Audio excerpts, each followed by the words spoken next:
Hi, I'm Richard Lang, and this is my friend Alan Rowlands, pianist and long-time seeing friend. And I'm going to chat with Alan about how you came to seeing and how it's affected your life. Okay. Where did it start, Alan?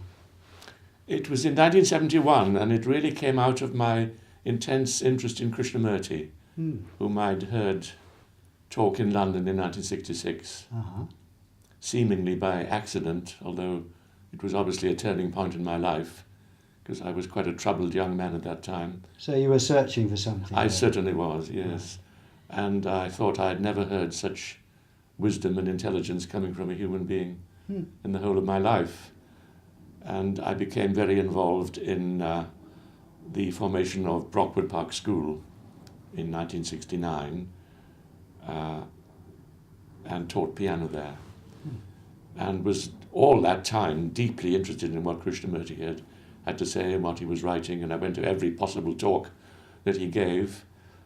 And yet at the same time, it did seem, especially in the years of the school, that he was making the most enormous demand on people. It was not only that he had this great understanding, but that he was looking for a total change in human consciousness. And I think everyone felt the sort of pressure and intensity and passion he put into that. He was, in some ways, a very intense and demanding person. And I began to feel the impossibility of really living the teaching that he was promoting. What did he really mean by the observer is the observed? You are the world. Freedom is at the first step, not the last. And various motives that would keep recurring to find the unconditioned mind, and so on. And in the Switzerland conferences in Sarnen, where a number of us would talk about these things, it would seem that we would get to the very edge of that and yet not actually be able to take the final step. There was always a frustration about not really seeing. I mean, one felt all the time the need to see for oneself. And another factor was that there was Yuji Krishnamurti there too, who, if anything, even stepped up the voltage even further. So I would spend hours walking in the mountains trying to find out who was really looking. So what happened next? And then a delightful person called Pamela Lightbody lent me a book. She said, "Alan, this is just the book for you. It would suit your temperament." It was called On Having No Head. I'd never heard of the author, Douglas Harding. But I read the book, and I was delighted with it from the very first. I thought, this is saying something important, although it said it with an extraordinary light touch. In fact, his humour was, I think, one of the most wonderful things about him. And although I wouldn't say that I totally got the point in a vivid first-hand sense, to me it made intellectual sense, although to many people it sounds paradoxical to say one has no head. So I wrote to him. And he telephoned me and said, "You must come and see us in Acton, in Suffolk." So we arranged that, and he said, "I will meet you, and I'll be at Ipswich Station, and I've got a white beard. You can't miss a white beard." And I remember that on the day, I didn't feel at all like going. I think I felt that something very important and possibly disturbing might happen, and I almost didn't go.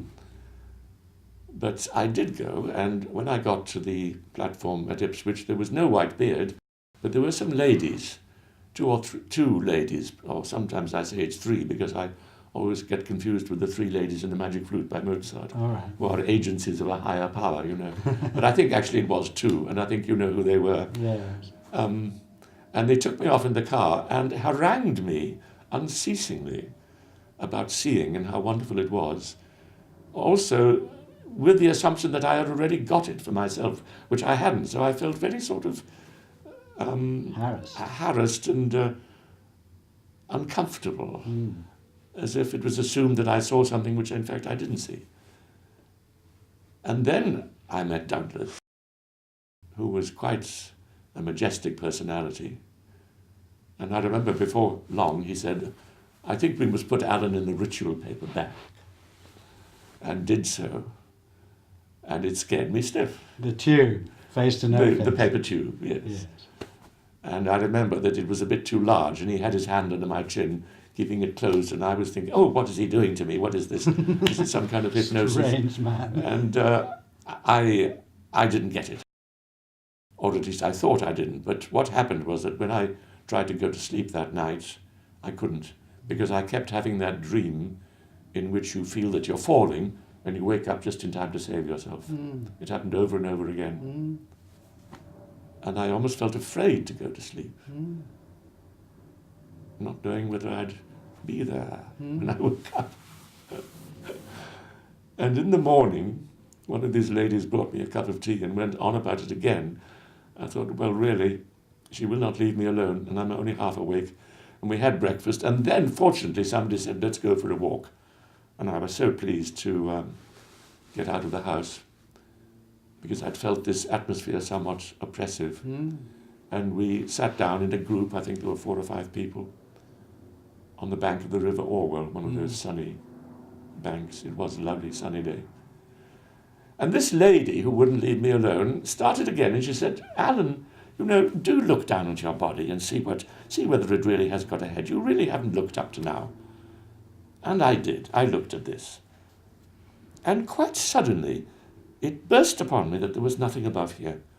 It was so clear and so vivid and so funny that I burst out laughing. And she said, there you are, you see, you've got it. And I had.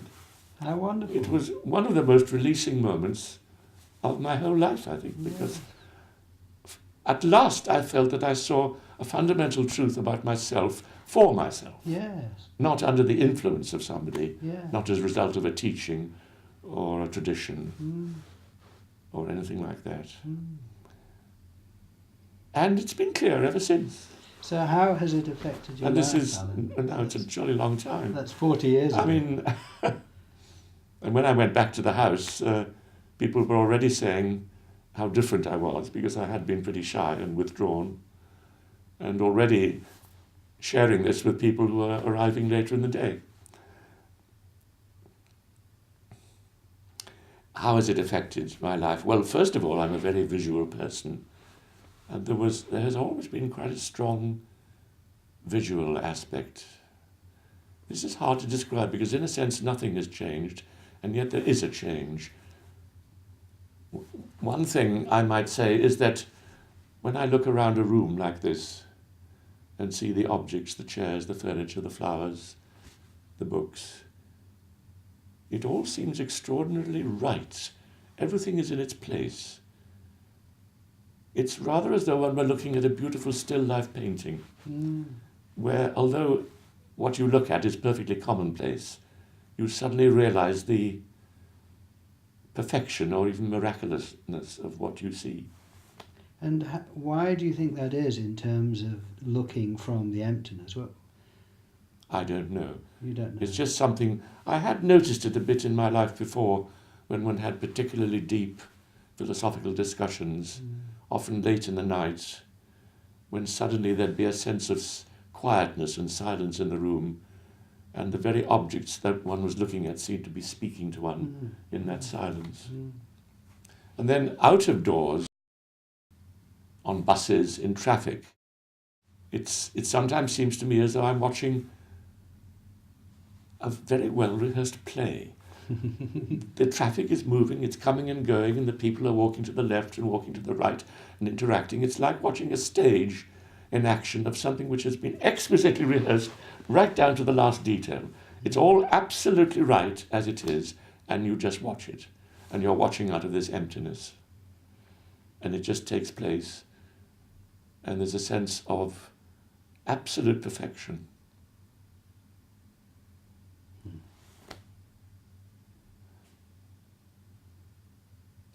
And then another aspect is that I was a scientist before I was a musician, and I'm still extremely interested in progresses in cosmology and physics, and I am fascinated by some of the television programs that come on about the origin of the universe.